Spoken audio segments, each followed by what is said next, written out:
Bugun sizlar bilan hammani uyida bo'lishi mumkin bo'lgan eng ko'p uchrab turadigan muammoni hal qilishni o'rganamiz. Ya'ni bizning rozetkaga narsa ulangan va uni simini tortamiz degan paytimizda rozetka bilan birga chiqib ketayotgan holat kuzatilishi mumkin. Yoki bo'lmasam bu o'ynab qolgan bo'lishi mumkin, shaqillab qolgan bo'lishi mumkin.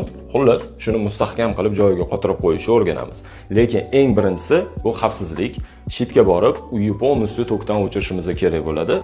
Hamma yoqda tokka o'chirish uchun bizga mana bunaqa shitokka oldiga kelishimiz kerak bo'ladi.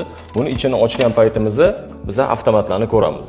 Agar siz o'sha buzilgan rozetkaga qaysi avtomat javob berishini biladigan bo'lsangiz, o'shani o'zini o'chirishingiz kifoya.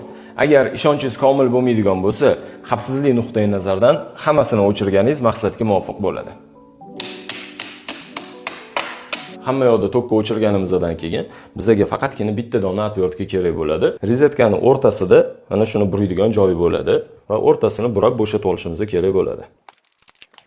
Bo'shatib olganimizdan keyin hech nimasi yo'qolmasin, chiqqan hamma detallarni bir chekkaga akkuratni qo'yib qo'yamiz.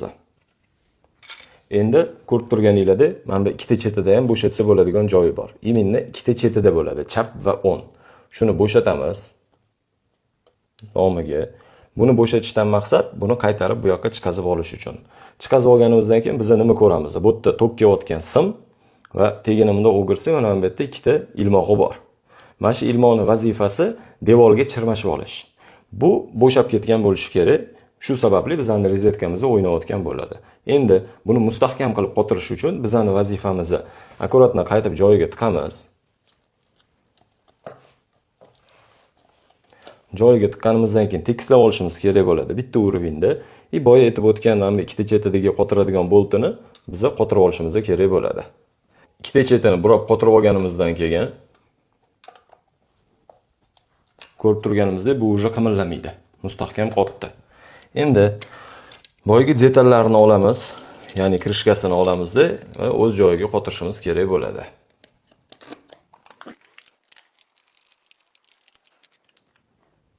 Hop, qotirib olganimizdan keyin ko'rib turganimizdek mustahkam joyida qotdi.